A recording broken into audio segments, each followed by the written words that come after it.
Hi, it's Karen Jones from TribalFrog.com.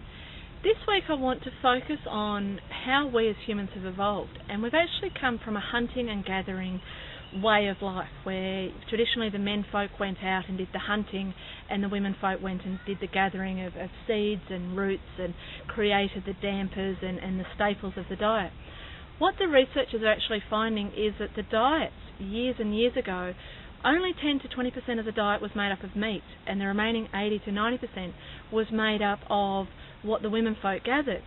And yet today we're eating far more meat than in the years gone past, and even to the stage where too much meat is causing some health problems, where too much fat is being stored in the body from the meats.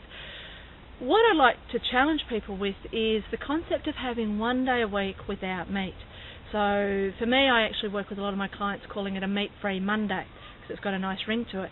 And I'm not meaning that you just have your 3 veg and take the meat off the plate, or you're having a really bland soup. It really is about using many of the other items in your supermarket and creating some great vegetarian meals. The concept of reducing our meat is really because of the resources that go into making the meat to get it to your supermarket or butcher. For example, a chicken actually uses less resources than, say, grain-fed steak. If you're having to choose or reduce your meat intake, actually looking at things like more chicken, more fish and less grain-fed. We're not producing enough grain in the world to just feed humans, and yet we're producing grain at the moment and feeding it to animals who we then kill and eat. So that's actually looking at reducing the amount of resources. And if anyone's done an ecological footprint, and I highly recommend that you do, you'll actually see that your meat consumption is a fair bit because there's a lot of resources needed to grow the animals and then get the animals to you. If you're not quite comfortable of giving up a day of meat, then the challenge there would be changing the type of meat. So maybe one day you have chicken, or it's only one meal of the day that you have meat instead of the normal 2 that you have.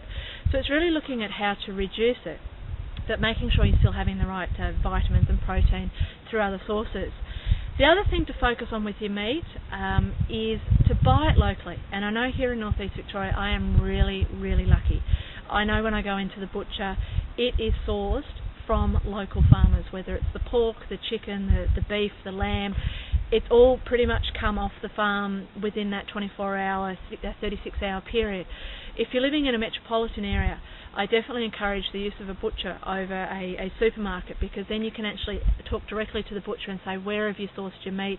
Has it come within the 100-mile or the 100-kilometre radius? And there are many communities that are really focusing on their food just coming from within 100 kilometres or 100 miles. If you're a vegetarian or vegan, this tip this week is pretty easy because you're already doing 7 days a week without meat. My challenge for you is to actually look at the distance your food is being sourced. A lot of protein alternatives like your soy and your tofu actually travel a long way.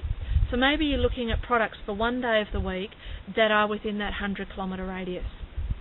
So there we go. Still enjoy your meat, still keep healthy, but reduce it so that our planet can also be in balance.